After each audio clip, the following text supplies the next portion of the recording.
Bismillahirrahmanirrahim. Alhamdulillahi rabbil alamin. Assalatu wassalamu alaika ya sayyidi ya Rasulullah. Khudh biyadi qallat hilati adrikni. Diriwayatkan dari Nabi Muhammad sallallahu alaihi wasallam bahwasanya seorang laki-laki datang menghadapnya lalu berkata, "Aku mencintaimu karena Allah Azza wa Jalla."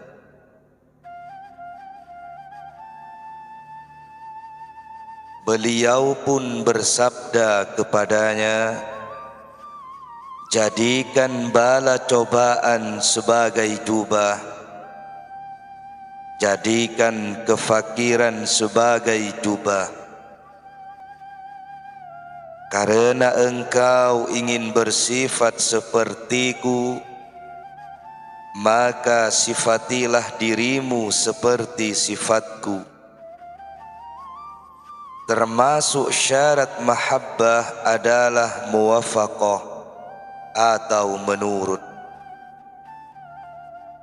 Dikisahkan bahwa Abu Bakar As-Siddiq radhiyallahu an rela memberikan seluruh harta kekayaannya kepada Nabi Muhammad sallallahu alaihi wasallam karena kesungguhan cintanya kepada beliau. Ia berbuat seperti perbuatannya dan ikut merasakan kefakiran bersamanya hingga ia ikut memanggul beban. Ia menurutinya lahir dan batin, dalam kesunyian dan juga keramaian. Tetapi engkau, hai pembohong, engkau mengaku cinta pada kaum soleh, tetapi engkau sembunyikan dinar dan dirhammu dari mereka, sambil mengharap kedekatan dan kebersamaan dengan mereka. Pakailah akal. Ini adalah mahabbah yang bohong belaka. Seorang pecinta tidak akan menyembunyikan apapun dari kekasihnya. Bahkan ia akan memberikan segala sesuatu padanya. Kefakiran sudah melekat pada diri Nabi sallallahu alaihi wasallam dan tak pernah meninggalkannya. Beliau bersabda, "Kefakiran lebih cepat mengantarkanku kepada Zat yang mencintaiku, Allah, daripada aliran air ke muaranya." Aisyah menuturkan lebih lanjut, "Dunia senantiasa menjadi kotoran yang menyesakkan kami selama Rasulullah sallallahu alaihi wasallam masih berada di tengah-tengah kami. Selepas beliau meninggal, dunia mengalir pada kami dengan derasnya. Jika kefakiran adalah syarat mencintai Rasulullah sallallahu alaihi wasallam, maka syarat mencintai Allah adalah bala cobaan. Seorang sufi menuturkan, setiap bala cobaan disertai kesetiaan, agar tidak dicap hanya mengaku-ngaku cinta Allah dengan kebohongan, kemunafikan, dan riya, maka cabut kembali klaim dan kebohonganmu. Jangan pernah engkau lintaskan ini dalam kepalamu. Jika engkau datang, maka sedekahlah. Jika tidak, maka jangan ikuti kami. Jangan bersikap perlente di depan tukang tukar uang tanpa uang, sebab ia tidak akan menerimamu dan malah akan mengeksposmu. Jangan dekati ular dan macan, sebab mereka bisa membinasakanmu. Jika engkau seorang pawang, bolehlah kau dekati ular itu. Jika engkau sudah memiliki kekuatan, maka dekatilah macan itu. Jalan menuju Al-Haq Azza wa Jalla membutuhkan kejujuran, kesungguhan, sidq, dan cahaya ma'rifat. Dengan kesungguhan, mentari ma'rifat akan muncul di hati kaum siddiqin dan tidak pernah tenggelam siang maupun malam. Wahai pemuda, berpalinglah engkau dari orang-orang munafik yang mendapat murka Allah Azza wa Jalla. Pakailah akal dan jangan engkau dekat-dekat dengan kebanyakan manusia, karena mereka adalah serigala-serigala berbulu domba. Ambillah cermin pikir dan mengacalah. Mohonlah juga pada Allah agar memperlihatkan padamu akan dirimu sendiri dan mereka. Aku telah berpengalaman dengan manusia dan Sang Maha Pencipta. Kutemukan keburukan pada diri manusia dan kebaikan pada Sang Pencipta. Ya Allah, selamatkanlah kami dari keburukan perilaku mereka dan anugerahkan pada kami kebaikan-Mu di dunia dan akhirat. Aku tidak menginginkan kalian demi kepentinganku, melainkan demi kepentingan kalian sendiri. Aku hanya membuat simpul pada tali kalian, dan aku tidak mengambil apa-apa dari kalian, kecuali demi kemaslahatan kalian.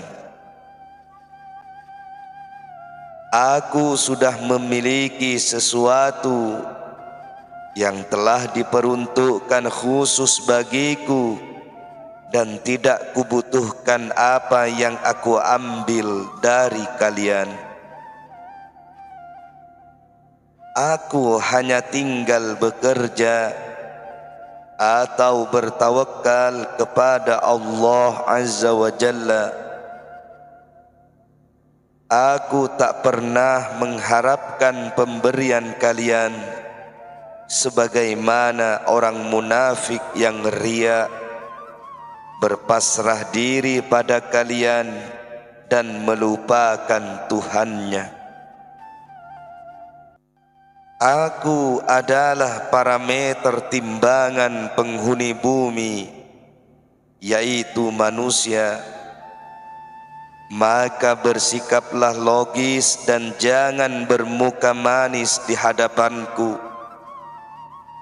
sebab aku mengetahui kualitas baik dan rendah kalian berkat pertolongan Allah dan akreditasinya padaku. Jika engkau menginginkan kebahagiaan, maka jadilah engkau landasan tongkatku, hingga bisa ku ketuk-ketuk nadi hawa nafsumu, tabiat, setan, musuh-musuhmu, serta kolega-kolega burukmu. Mohonlah pertolongan kepada Tuhanmu dalam menghadapi musuh-musuh ini. Si pemenang adalah orang yang bersabar menghadapinya, dan si pecundang adalah orang yang menyerah pada mereka. Petaka memang banyak, tetapi muara rumahnya hanya satu. Penyakit juga banyak, namun tabibnya hanya satu. Hai orang-orang yang sakit jiwa, pasrahkanlah dirimu pada seorang tabib. Jangan menuduh mereka atas apa saja yang ia lakukan padamu, karena dia lebih sayang dengan kalian daripada kalian sendiri. Membisulah di hadapannya, dan jangan sekali-kali membantahnya. Niscaya kalian akan melihat segenap kebaikan di dunia dan akhirat. Kaum sufi senantiasa dalam kondisi diam secara total, mati total, dan keterkejutan total. Jika hal ini telah sempurna mereka jalankan, dan mereka pun masih terus menjalaninya, maka Allah akan membuat mereka bicara kembali, sebagaimana Dia membuat bicara benda-benda mati pada hari kiamat.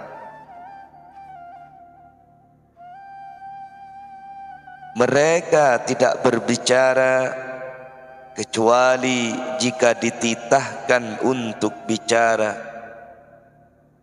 Mereka juga tidak mengambil jika tidak diberi. Tidak pula mereka bergembira jika tidak digembirakan. Hati mereka memang sudah menyamai hati para malaikat. Allah Subhanahu wa ta'ala berfirman, mereka tidak mendurhakai Allah terhadap apa yang diperintahkannya kepada mereka, dan selalu mengajarkan apa yang diperintahkan. Quran surat ke-66 ayat 6. Mereka telah menyamai derajat malaikat, bahkan setingkat lebih tinggi berkat ma'rifat pada Allah Azza wa Jalla dan pengetahuan terhadapnya serta terhadap malaikatnya. para pembantu dan pengikut mereka banyak menyerap manfaat dari mereka, sebab terhadap hikmah yang memancar deras di hati mereka. Hati mereka terjaga dari segala petaka, karena petaka hanya sampai pada anggota badan, struktur tubuh, dan nafsu mereka, serta tidak pernah sekalipun mencapai hati mereka.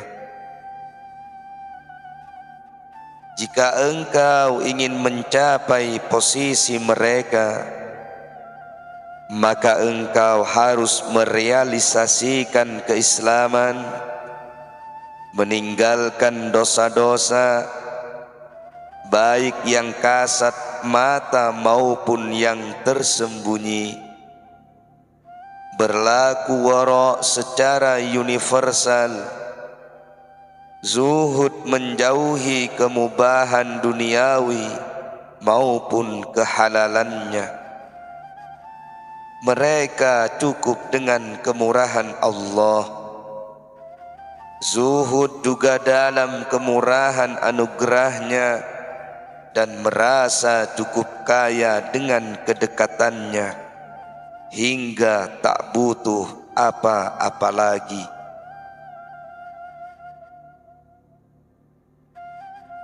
Jikalau rasa cukupnya dengan kedekatannya sudah benar-benar sahih, maka dia akan mengucurkan anugerah kemurahannya padamu.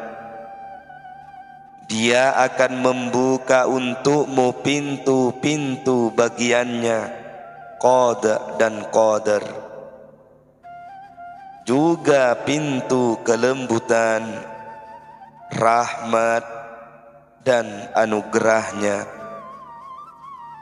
Dia genggam dunia untukmu, lalu membentangkannya seluas-luasnya. Semua anugerah ini hanya diberikannya pada manusia-manusia pilihan, yaitu para wali dan siddiqin. Karena dia maha mengetahui akan ketakwaan mereka,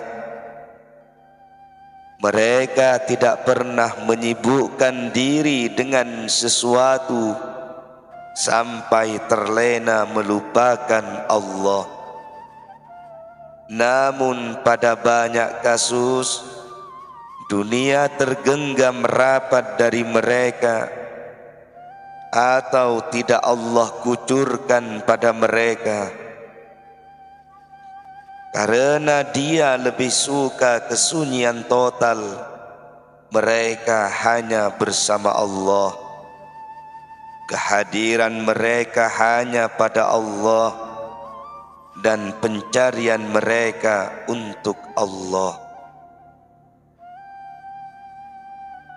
Jikalau dia menganugerahi keduniaan pada mereka, bisa jadi mereka malah sibuk mengurusinya, duduk bersamanya, dan lupa melayaninya. Inilah yang biasa terjadi, sementara hal di atas adalah sesuatu yang jarang terjadi. Adapun yang jarang ini tidak terkait dengan hukum. Nabi Muhammad sallallahu alaihi wasallam termasuk orang yang ditawari dunia, namun tidak sibuk mengurusinya dan lupa melayaninya. Beliau tidak menoleh pada bagian-bagian rezeki dengan segala kesempurnaan zuhud dan penentangan.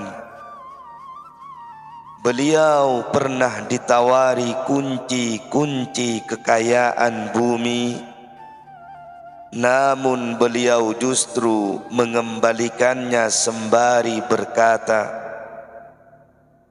Tuhan, hidupkanlah aku sebagai orang miskin dan matikan aku sebagai orang miskin, serta kumpulkan aku kelak bersama orang-orang miskin. Zuhud adalah anugerah kesolehan. Jika tidak, maka tidak ada seorang pun yang mampu berzuhud menjauhi bagian dunianya. Seorang mukmin bebas lepas dari beban ambisi mengumpulkan duniawi. Tidak pula rakus dan terburu-buru. Dia berzuhud atas segala sesuatu dengan segenap hatinya dan berpaling darinya dengan segenap nuraninya. Dia hanya sibuk dengan apa yang diperintah kepadanya, dan dia tahu pasti bahwa bagiannya tidak akan lepas darinya, hingga dia pun tidak perlu mencarinya.